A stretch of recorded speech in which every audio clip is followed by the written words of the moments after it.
Bam. Hi, this is Mike Croissant, and you're watching the Break It Down Show.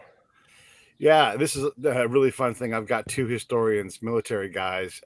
One's a CIA operative, and the other one's an army guy, and they're both authors. So I'm going to get a Mike Guardia's way and let him talk to Mike Croissant. All righty. Well, to everybody out there, I just wanted to say hi. And yeah, man, I actually marvel at what a small world this is, because I saw Pete's post and he said that there was a fellow named Mike Croissant who was going to be on and was going to be talking about his latest narrative of bombing Hitler's hometown. And I said, Mike Croissant, gosh, you know what, son of a gun. I just got an email from him about 2 weeks ago, and he gave me the honor and the privilege of being able to beta read his manuscript. And I am here today to tell everybody in the Bids audience out there what a fantastic book this is. And I really got to hand it to you, Mike. It is an incredible narrative. As of right now, I am on chapter 12. So I am inside of the finish line of the book, but it is an incredibly compelling narrative.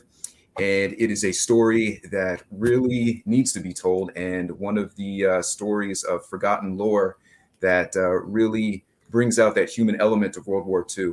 So as one of the beta readers to the manuscript, I can honestly say that I will be giving it an outstanding review blurb.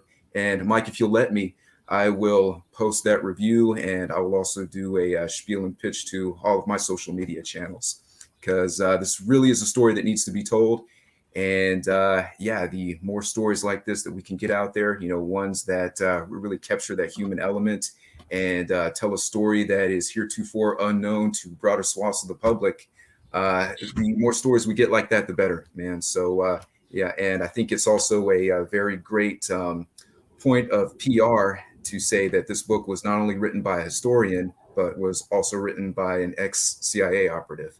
That's going to be, I think that's going to be a big selling point for a lot of history enthusiasts out there. So now that I got that spiel out of the way, I guess, gosh, it's really about as much as I can tell you, without giving away too much of the book, of course. Right. Well, I must say, you both called me an operative, and I have to challenge that a little bit. We don't really have that. Okay. Don't challenge it too hard, man. Look, did you do things for the CIA? Yes, that in my book makes you an operative, and it's cool. I know, like I'm not supposed to say I was a spy, even though it's a counterintelligence agent. Guess what? If the enemy caught you, Mike, they'd be like, hey, we have the spy CIA operative. So let their truth be your truth, man. I want to throw in a question, unless you have a question, Mike Guardia. No. Well, I will say, I might not be on the up and up for what actually constitutes an operative or what necessarily constitutes a spy, but I can say this: both of you guys did stuff that was a lot sexier than in anything that I ever did, because I was just a tank commander. I was a treadhead. It's like you put me in a big 70 steel ton box and point gun, shoot gun. That's about it. So, yeah. The story you wrote, Croissant, is about, ultimately comes from wanting to know about your uncle who passed away in the war. And you gathered, and I imagine a lot of these firsthand sources, these direct sources, a lot of them have passed away since you started this project, because you were talking to World War II guys, a lot of guys that flew in the group that your uncle flew with. And I'm saying group because, there's different size elements, but you got a chance to talk to a lot of these guys. How many of them are left from your original 50 some odd that you talked to? I'm only in regular touch with one, unfortunately. Wow. And as far as I know, the majority have passed. I started the hardcore interviewing in about 2013 and did it for 2 or 3 years as I located guys. And unfortunately, I moved and have been overseas in that time period and just lost touch. Yeah. But that is how I do late. I do periodically, Google for obituaries and unfortunately learn that most of them have passed. How many more are there stories like this where it is too late like, you know, like you're talking about bombing of Linz, but there must be, I mean, I don't want to say dozens, it could be hundreds of these untold stories where the legacies are left to diaries and secondhand, you know, repeating of a story. It's a shame, isn't it? I mean, I originally got into this in search of my uncle and what he was like. He had obviously died long before I was even born, but I knew that my dad, who they were really close, I knew that my dad was really broken up about his death in a plane crash just after the war ended. And got my dad talking about him more and more, sort of in his twilight years. My dad passed in 2008. And I turned first to, you know, trying to figure out what happened the day my uncle died. The plane crash was sort of in mysterious circumstances, you know, bad weather, mechanical issues and such. And once I pieced together sort of what happened, I turned more to his wartime service. And long story short, I obtained most of his letters written during the war and some documents, and was able to piece together the missions he went on. And that led me to the story. But your point is well taken. I mean, I know a good book has come out recently called The Rifle that's sort of similar. Finding the sort of the last remaining veterans and interviewing them, and it's critical work, and it needs to be done as soon as possible. And because when they're all gone, the stories are gone too. Guardia, do you have any questions? Well, not really a question per se. I guess really more than anything else, I just wanted to reiterate and I kind of expand on the broader point that Mike was making, that it's of a very critical importance that we get all of these stories out there, and that that we're able to get them out to the general public before these stories perish with the veterans who experienced them. So that's why, and that's one of the many reasons why I have been enjoying the manuscript ever since you sent it to me, Mike. So it has been an absolute pleasure to read, and more than anything else, really, I just want to reiterate how much how much I am enjoying it, and how much I know that other readers are going to enjoy it as well. So if any of my words have been any kind of an indication, to anybody who's listening out there, this is really going to be a go-to for anything having to do with air war history in the Second World War. So it's quite a page turner, and you have my A+ rating on that. I appreciate that. Good deal. Down below, I've put a link for The Rifle if anybody's interested in watching that episode. We've had Andrew Biggio on the show. Scott Husing is the agent for that book. This is how small this world is. And we talked about this when we first talked, Mike Croissant, about your book and what he had done a similar thing where he had gone in journey of his uncle, in this case also, and determining where he had passed away in Italy. And he got down to like the dude who was laying on top of him when he was killed. I mean, like, he got right exactly to the moment of his uncle's passing. And you see just how hard these things are. I was reading through the book, and there are a bunch of things we could talk about, and I don't want to give the book away. And again, to echo Mike Guardia's praise, it's fantastic. You can put us in the cockpit and what it's like, because you have these direct accounts from these guys. But one of the things that we don't realize is, they're all jumping out of the plane to survive, because planes went down and dudes often did survive. It wasn't a terrible surprise if someone showed back up. So let's say that you're flying over, the Balkans on your way to somewhere in Germany from Italy to go bomb something, and you bail out, and then you end up back inside the American camp. Do they just throw you back up in the airplane a couple of days later and go, "Hey, go again"? Or do they give you a minute? Like, what happened to the dudes that survived these things? Because jumping into Europe, it could be easy. You could you could be behind enemy lines the entire time and snooping and trying to get out. Right. Yeah. Good point. As I understand it, those who were shot down were given an opportunity to take R&R. You know, the Italy guys went usually to an island near Salerno, I believe. The name is escaping me, but or to Rome. They were given a chance to relax. But what I found with many of the guys I talked to who were in that situation, they were so close to the end of the war that they didn't want to go off on, you know, a couple of days or weeks of leave and not have the chance to finish their tour. You know, throughout the war, the length of a combat tour changed. You know, at one point it was 25 missions and you could go home. Another point it was 50. At this point in the war, it was 35. And the men, you know, they knew the war was coming to an end pretty soon. They didn't know exactly when, but they wanted to finish and go home with their heads high. So I did talk to guys who were given that opportunity to go on vacations, or not vacation, R&R, to recuperate, and didn't take it. They wanted to finish the war. Good stuff. So I think at this point, it'd probably be good for everyone to give a little summary of what the book is about. The title is, the tentative title is Bombing Hitler's Hometown, the untold story of the last mass bomber raid of World War II in Europe. So the date is 25 April 1945. The men didn't know it, but the war had just a matter of days left to it. The target was a rail yard and rail center in Linz, Austria.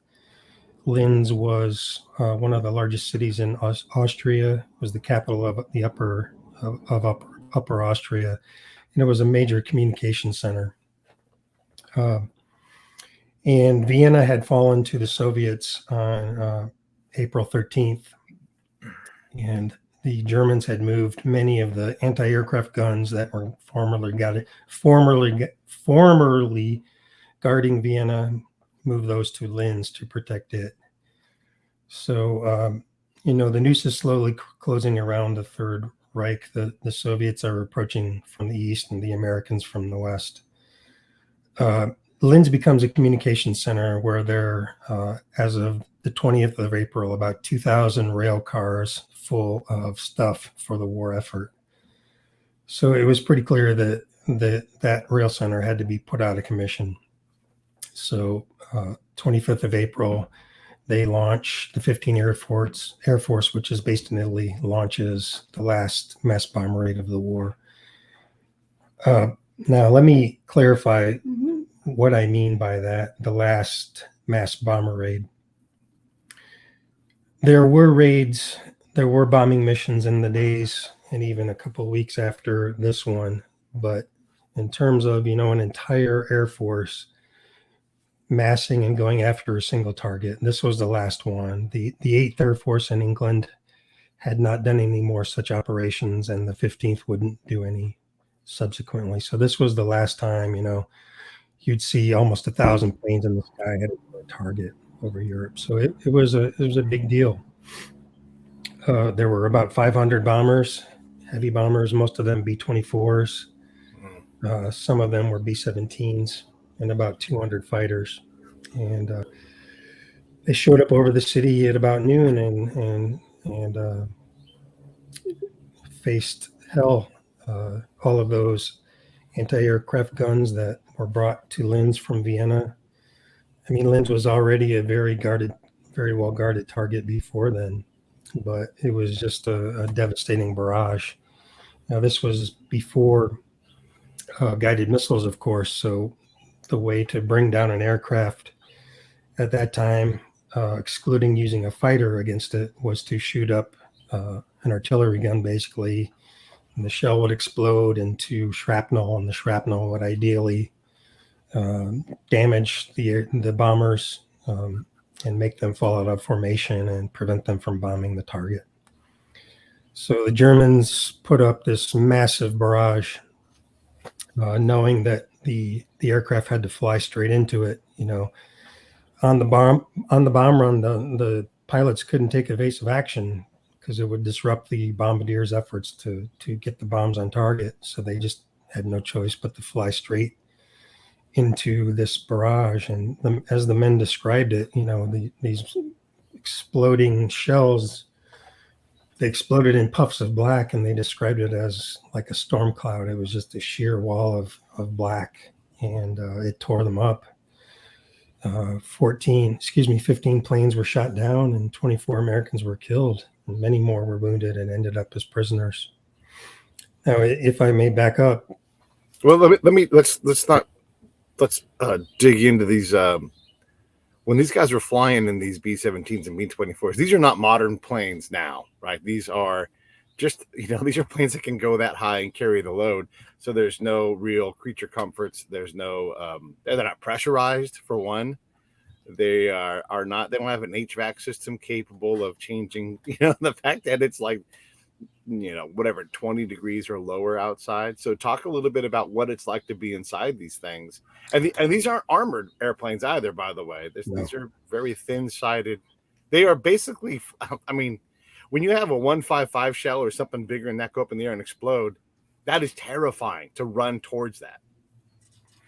The planes were aluminum, and they could peel open like a grapefruit when hit. As you said, they were unpressurized. The pilots up in the cockpit did have a little bit of a heat brought in from one of the engines, but it was not nearly enough to call it a heating system. So they're at 22 to 25, 27,000 feet. In many cases, the waist gun windows were open to the air. So the air is too thin to breathe. They had to be on oxygen. They had to wear heated suits to keep them from freezing to death. These were hooked into the electrical systems of the aircraft. They worked pretty well, as I understand it, but the men sort of had a love-hate relationship with these suits because they were so bulky, and it was, I can't imagine having to fight like that.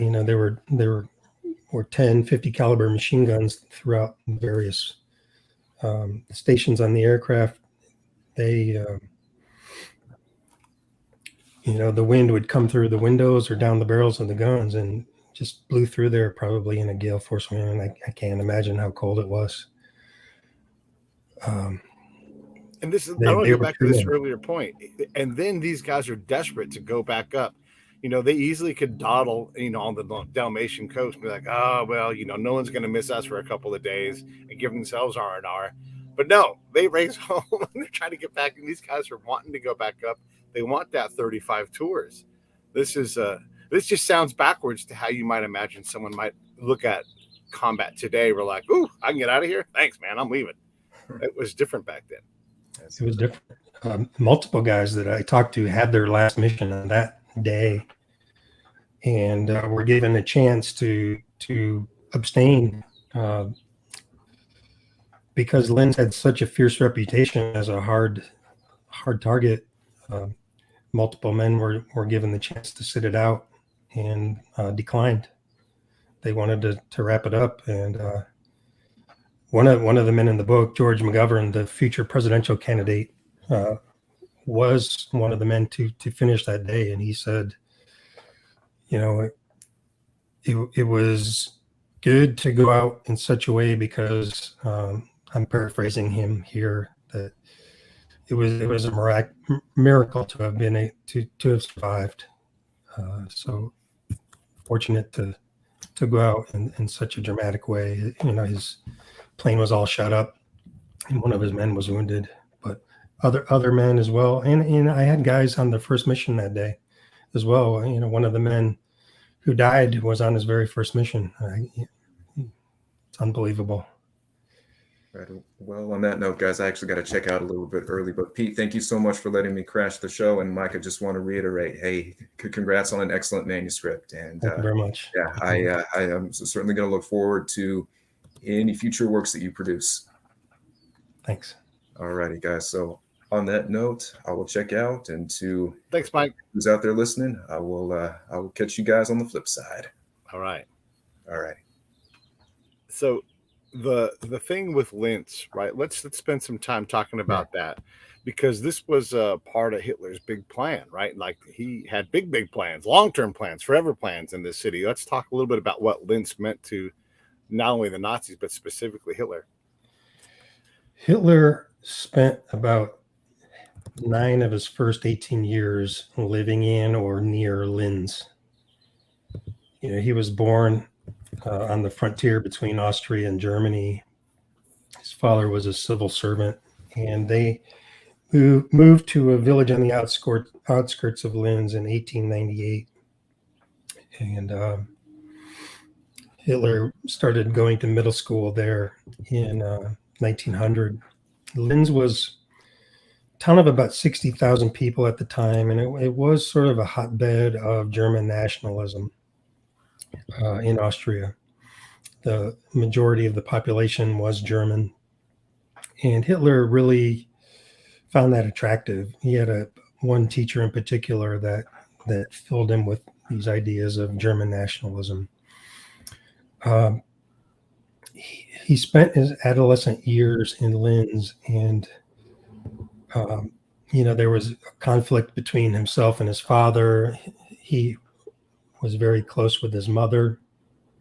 It was a difficult, domestic environment for him. He didn't fit in really well in the schools. He was sort of a loner, a stubborn kind of punk type person, and things didn't go very well for him. He did develop really the only close friendship he would ever have with a person there named August Kubizek, and they would sort of pal around together and go to the opera. Hitler loved Wagner. And in 1906, the two of them saw a Wagner piece at the opera theater. And as Kubizek would later write, it really had an impact on Hitler. And they took a walk together, and Hitler sort of launched into this monologue about how he was similar to the character portrayed in this opera, Rienzi, and how he would one day, like Rienzi, go forward and lead his people. It was sort of a creepy moment, I'm sure, and probably more than a little embellished, but later, when Hitler returned and conquered or annexed Austria, he and Kubizek were reunited and were telling the story to another person, and Hitler said, "In that hour, it began." Hitler considered it his hometown. Like I said, he spent about half of his first 18 years there, and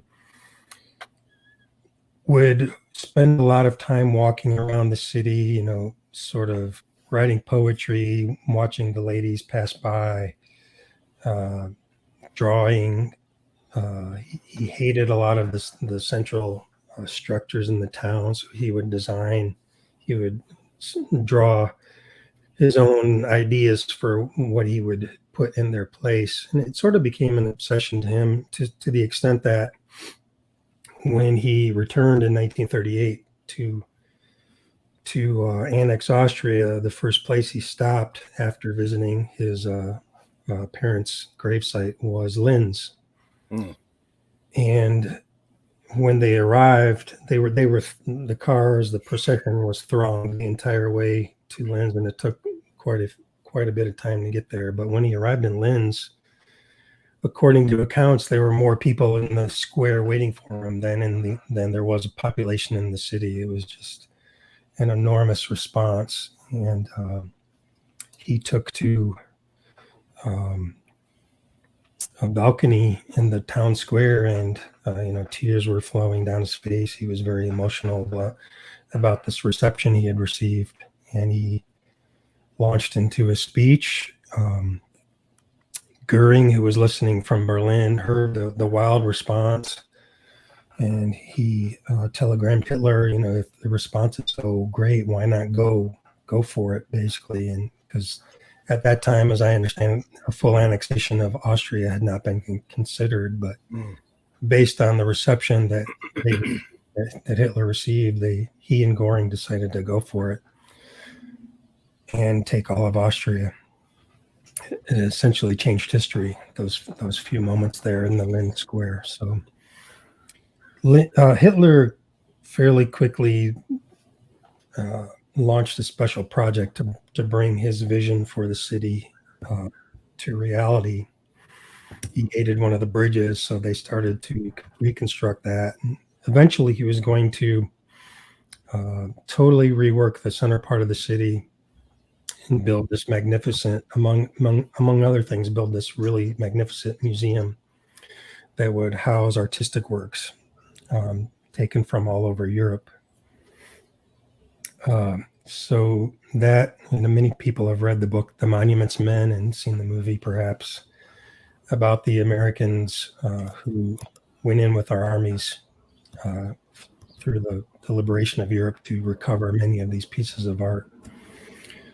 Those pieces of art were going to go in this museum in Linz, and Hitler planned to retire there and eventually be buried there.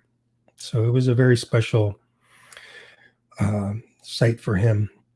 He unfortunately couldn't really pay for all of that right away. The war started in earnest within a few years, and the demands of total war required that armaments started to be produced there in Linz. He industrialized the city. The Goring Steel Works opened, and they were producing some armaments, and there were other war industries there as well. So between the war industries and the rail yards, that made the city a target. So in July of 1944, the 15th Air Force in Italy started to bomb the city. I want to go back to your uncle. We've talked about how important Linz is. Now let's talk about like the impetus for the book and talk about the kind of guy he was. I know that my military career kind of closed out the writing home, writing long letters and daily writing all the time. But you get to find out, there were intimate details that I wanted to share that nobody else would get. And I wanted to this is what it's like. This is what chow is like. This is how cold it is. All these things. What did you learn about your uncle? This is a guy that really, unless your dad was reading those letters, but it didn't sound like it was from the book, you were the guy who knew him best. Now that you've read all these letters, and I imagine not many of your family left that read those letters either. In a way, that's true. My aunts, his sisters, those are still alive. Oh, good. They were very, very. They have fantastic memories. Every single one of them, almost photographic. And they could tell me exactly what the family was doing, what they were eating when they learned about Pearl Harbor, for example. So I learned a lot from them, what he was like.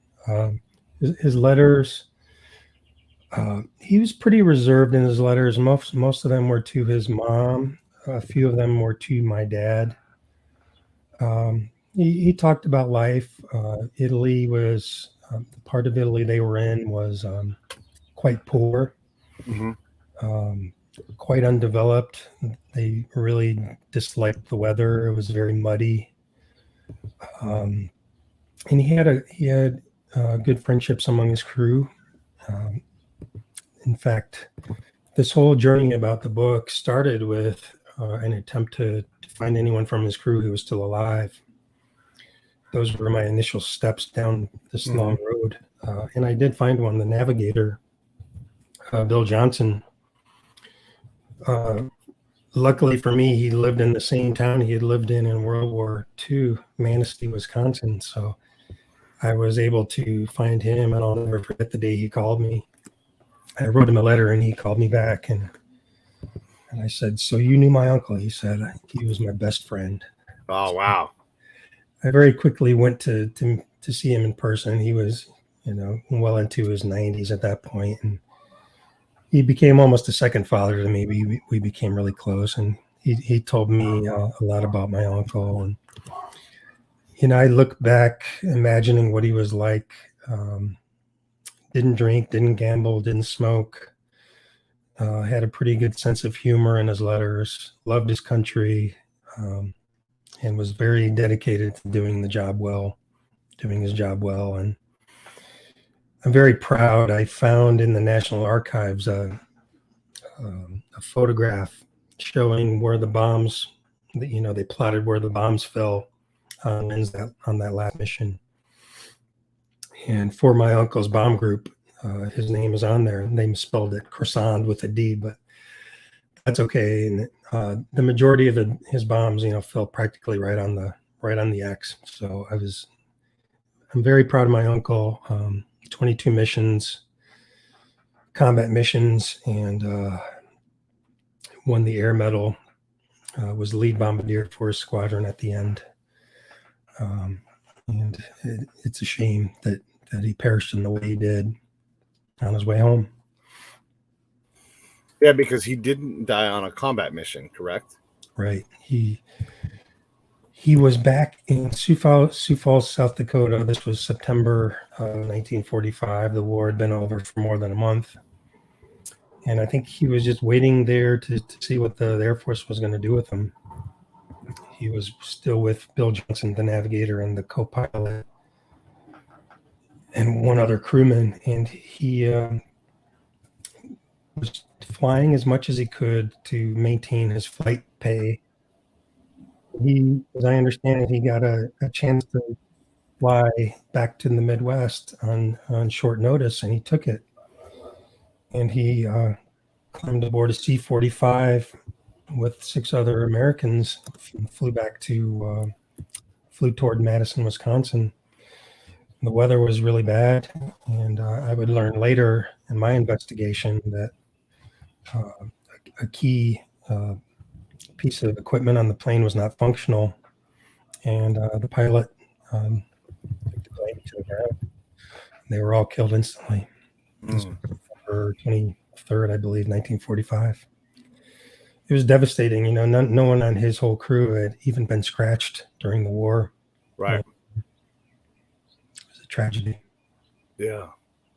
What plans did he have? Like, what did he think he might want to do next?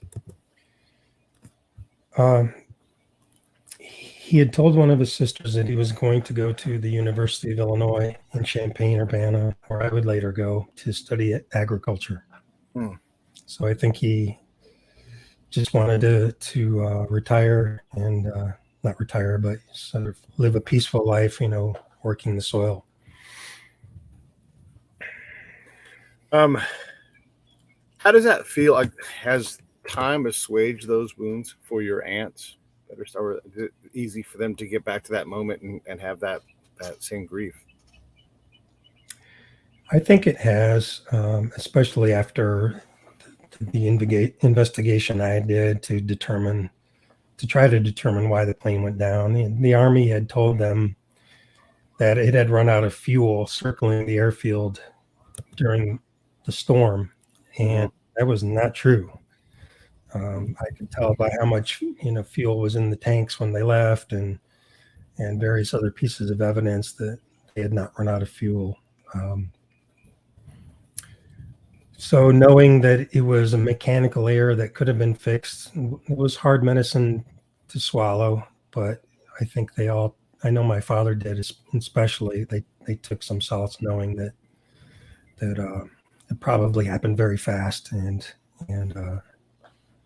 was not very painful. All right, let's go back into those airplanes above the air in Europe, because there's a lot of pain and danger. And one of the moments in the book, and we're not revealing too much here. Everybody should. When is the book expected out? Let's first ask you that. When do you expect to drop it? I'll be seeking a publisher before the end of this year, so fingers crossed for 2023. Yeah. All right. So the thing about these guys, right? So they're on crews. You might stay on a crew for a while. You might have to get pushed into another crew that's reconstituted with guys who are missing, injured, prisoners of war. And so you're looking out the window, maybe at your own plane, or the guys on that plane. And then because every mission, planes are going to go down, and then it starts to happen. And you also have this job to do of trying to get to whatever the target is, Linz in this case. But there's so many other targets out there. You're going up all the time. What was that like for these guys to watch their friends, people they knew, people they worked with, people that they'd made it on 20 missions before, and now they see that plane, their plane, or those guys going down? What was it? I mean, that had to take a toll, but there's also a job to do. Exactly. One of the crews that appears most in my book called themselves the Roger the Lodger crew, named after an Irish limerick. It's sort of Hollywood myth that the men, always flew the same plane and always flew together. That's not what happened at all. As you said, the crews were frequently broken up, and they flew whatever plane they were assigned. They had no say in it. So this Roger the Lodger crew was getting close to the end of their missions, and the bombardier developed an infection and did not go on the mission that day. His buddies did with a substitute bombardier, and they were shot down. He learned about it, and he was told that no parachutes had been seen, which was not true, but just no one had seen them. But he didn't know that, and he assumed that they were all dead. So he describes, being let out of the medical tent and going back and finding his tent, with 3 empty bunks. And he sort of fell apart. He had a nervous breakdown and had to go back to the hospital. Yeah. There are men in the book who were watching, as you described, while planes carrying their buddies went down. And I've never been in combat, and I can imagine, though, that you developed very, very, strong bonds of brotherhood in combat situations. So, watching, a plane catch on fire and sometimes explode or fall apart, or watching a man fall with his parachute half deployed, I can't imagine what kind of a shattering experience that was. Yeah. But that mission, those guys, man, they are, I know we call them the greatest generation, but they were mission oriented. They didn't brook any kind of softness. They weren't going to appear soft to anybody else. And they were going to lean on that, like, oh, there goes Gus. I'm heartbroken and I'm crying on the inside. I'm going to have a nervous breakdown in a couple hours. But for right now, these bombs got to get dropped on the target. Yeah. It's remarkable when you like, if you go to the battlefields in Normandy and you see all the cemeteries there, and you look at the cliffs and you're like, they climbed up that, they walked across that, they flew into, at the end of a war, you're still trying to win if you're the Nazis, and you're still trying to throw haymakers. And so if you've got shells and you're trying to protect that city, I imagine you just throw up as many of those damn things as you can, because what's the point in saving them at this point too? So just talk a little bit about that aspect of what you've learned. I learned a lot about the experience of combat on a heavy bomber. These missions were frequently, 6, 7, 8 hours long. Mm-hmm. And the actual combat part, the part where they're facing the enemy barrage, the bomb was on the bomb run, and the bomb run in this mission was 3 minutes long. So that's 3 minutes of sheer terror, with explosions going off all around you and turbulence and just sheer terror. But the rest of that time, you have nothing to do, for most of the crewmen, like a gunner, nothing to do but just look out the window watching for enemy fighters. And at this point in the war, there weren't many of those left. Most of them had run out of fuel. So there were just hours and hours to think about, how cold you are, how miserable you are. And, one of the men that I became closest with, his name was Hal Millett, Ohio boy, certifiable genius. He had an IQ in the range of 160. He was an atheist and was a ball turret gunner. And the ball turret is this little ball-shaped turret on the bottom of both the B-24 and the B-17. It had 250 cal machine guns and ammunition boxes and all the equipment he needed to stay alive. And then than a guy stuffed in there. By necessity, it had to be a very, a short individual in order to be able to fit.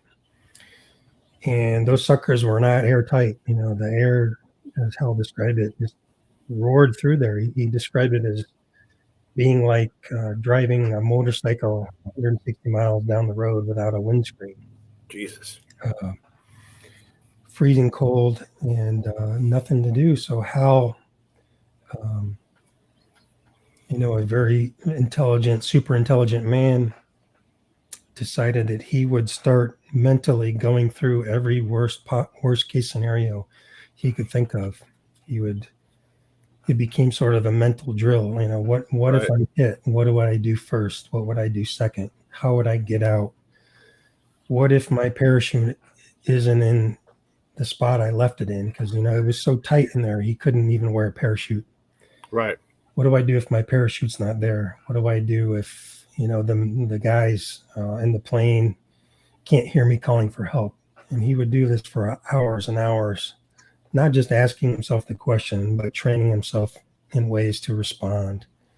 And that is what got him through it. Just these mental exercises, and others told me they would go through the names of the United States, each state's name in alphabetical order. And then sometimes they do it backwards, and various exercises to just maintain their sanity. Yeah. And Hal, on his 19th birthday, it was a mission to Vienna, and he was going through these exercises, and the plane next to theirs took a direct hit, boom, went down, and theirs got shot up pretty badly as well. And he described sort of having an epiphany right there on the spot, not knowing if he would make it to age 20 or not.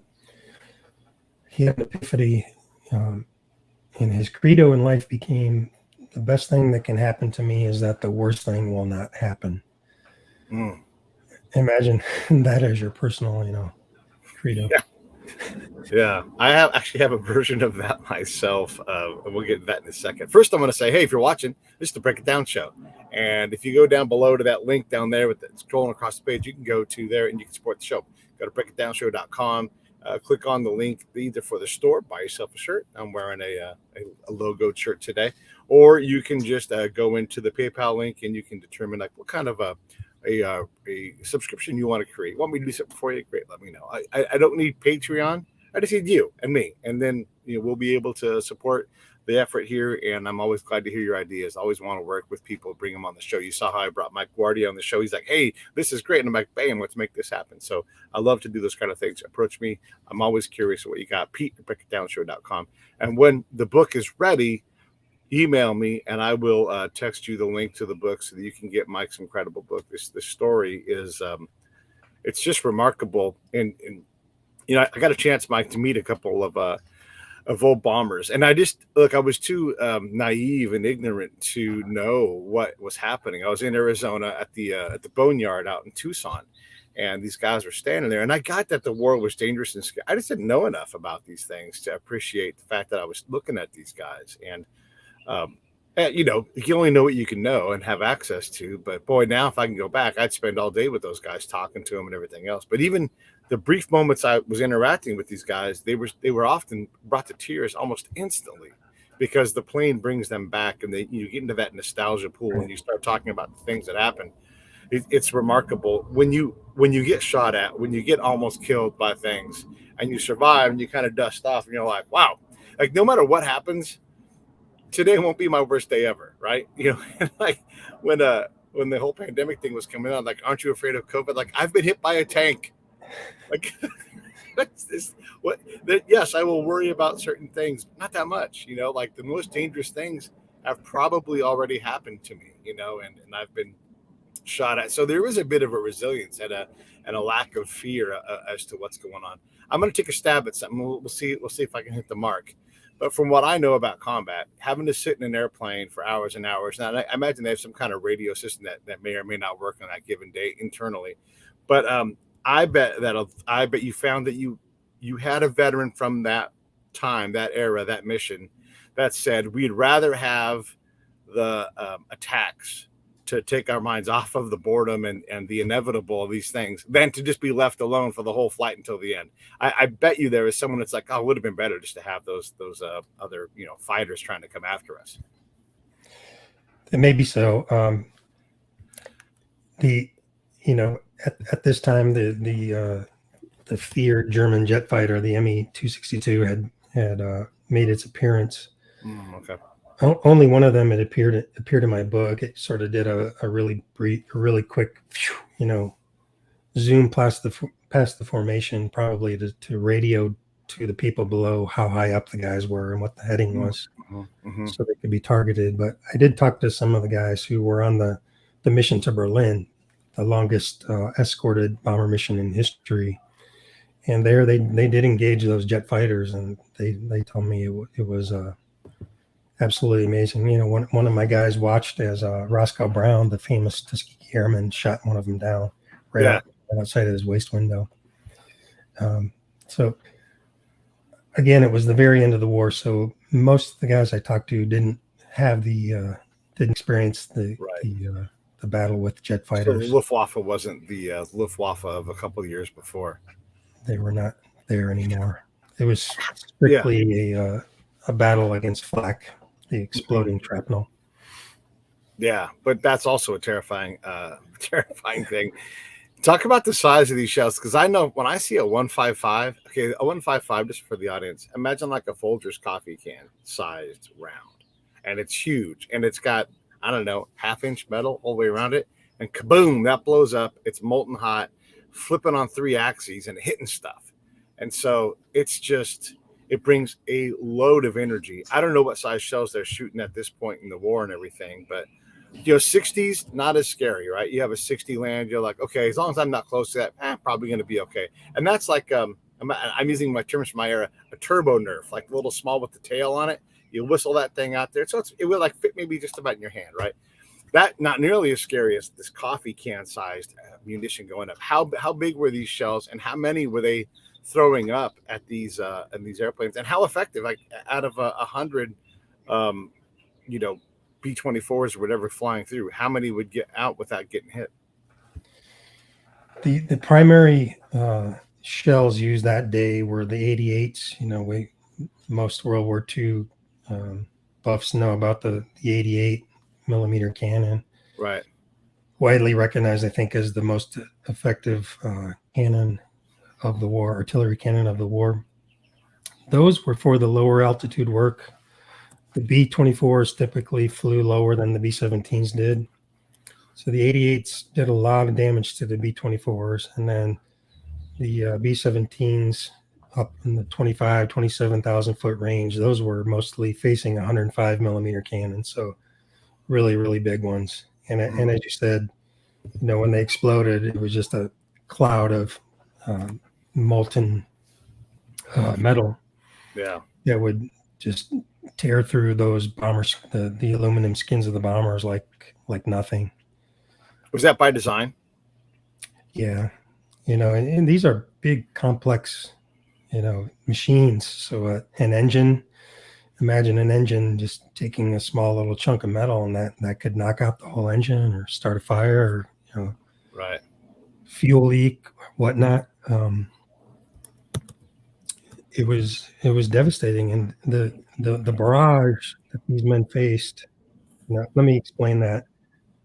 Barrage fire for these cannons was intended to put up essentially a box of exploding shells, 2,000 yards long, 2,000 deep, 2,000 wide, and the bombers would have to fly straight into it.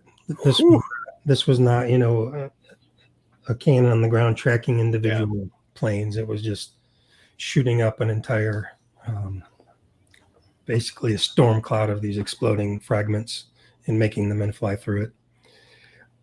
I don't know. I don't have a number for you how many shells it took, but the way the men described it, the sky was black with these explosions of flak. In addition to that, for some reason on this particular day, the Germans were also shooting up phosphorus rounds. Oh man. These would burn, really, really hot. So those puffs were white. The traditional shells were black. And then there was also rocket artillery. The men would describe seeing what to us today looks like fireworks, being shot up from the ground, and those were going off. So it was just, I can't imagine the sound and the look of it. Must have been terrifying. But as I said, 15 bombers shot down, and the number of damaged, probably in the dozens. Yeah, horrible. And then those guys are again I would imagine trying desperately to get healthy and get back in the next thing smoking to go up again. I mean, that's just how it's wired, especially if the war is that close to being done. You certainly don't want to put it on some new guy to go up there, right? Like that. That's what I would feel like, man, I'm going to leave. And who's going to do this job as good as me? I've done all this time figuring this stuff out. And even though it's terrifying, like, why me, not him? Like, let's go ahead and I'll just take care of this, right? Yeah. And so that has to be true, that those guys, even if they were hit, even if they're like, my arm's only kind of broken, put me in there, I'm going to go back up. That had to happen. I'm sure there were guys politicking their commanders all the time. Like, I don't need my leg to work to sit in the ball turret. I just need to shoot, or whatever those things were. It did happen. In fact, one of the men who receives the most, probably the most pages in my book is called John Dominy. His nickname was Duck because he could imitate Donald Duck pretty well. And I experienced it when I was talking to him. It was pretty funny. Anyway, there was a limited amount of hot water on these bases. And the night before the mission, the guy before him in the shower had used up all the hot water. So Duck goes into the shower, and it's so cold that he does a real quick, scrub off. Yes, and the floor is slick, and he slips and falls and busts up his shoulder. And he could have sat the mission out the next day, but he didn't do it. He went on. He did swap places with one of his waist gunners, but that guy didn't have as much training as Duck did. Duck was a ball turret gunner, and when they test fired their guns, the other guy jammed the guns. He fired at a improper angle, and it caused a jam. So they communicated over the intercom that guns were jammed. So Duck says, I'm okay. I'll just fly in my normal position. So I can't imagine, you're wearing so much clothing that you probably look like a kid bundled up to go sledding. Yeah. And he can barely fit in this turret anyway, but to do it with a busted up shoulder, just incredible courage and fortitude.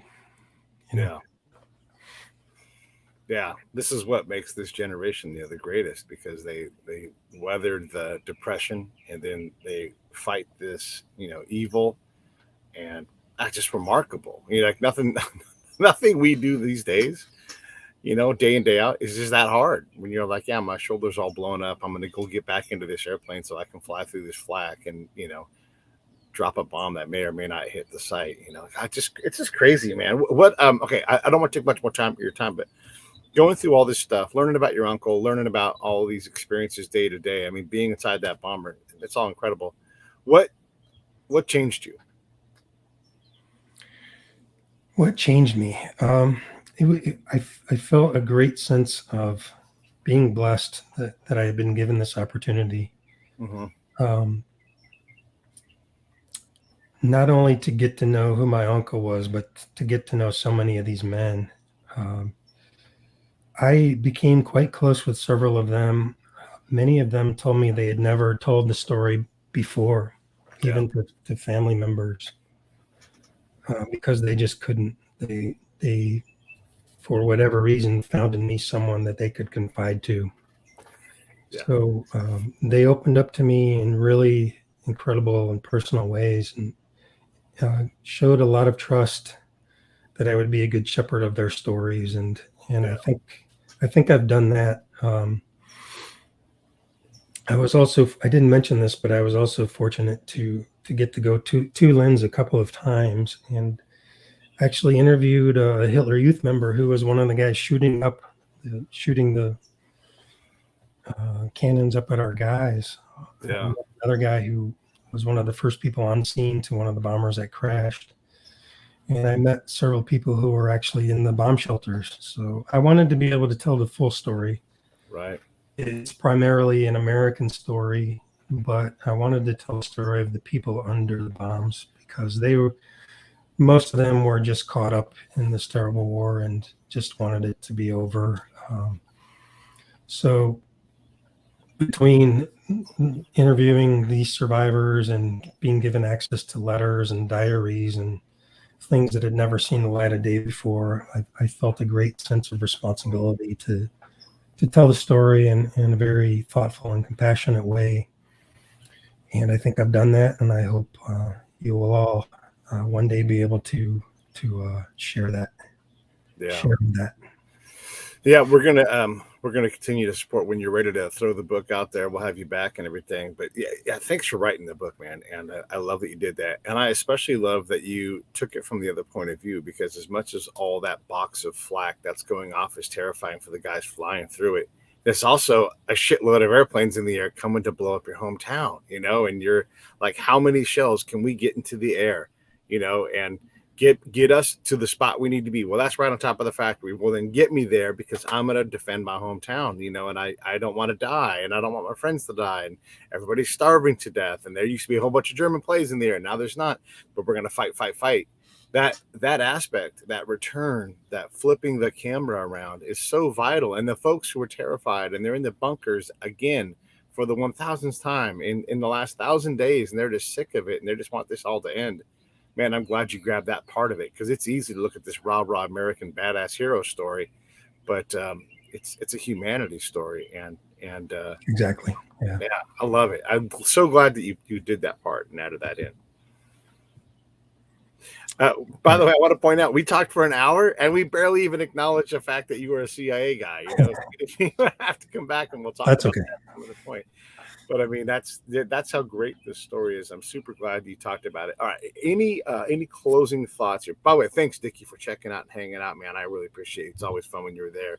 You always add a little extra wrinkle. That's fun for me to manage on the show. The final thoughts that you have. Go ahead, Mike. I want to say thank you for giving me this opportunity. Anyone watching who wants to learn more, until the book is published, you can go to mikecroissant.com. That's my website. I did take some of the stories out of the book to reduce the length. You'll find them there, so you can sort of get a preview of what the narrative style is like and read some really interesting stories. And there I will post updates, and you can also find contact information for me there as well. Thank you all very much. Stand by, Mike. Hey, thanks for watching the show. I really appreciate it. Right here, you can subscribe. Please do that. It makes the show grow. Hit that notification bell so you know which incredible guest is coming up next. Down below is the PayPal link. You can put a small subscription in. That is an enormous help. All that money goes right back into the show. And then right up over here are the next episodes you should listen to, curated by yours truly. Thank you so much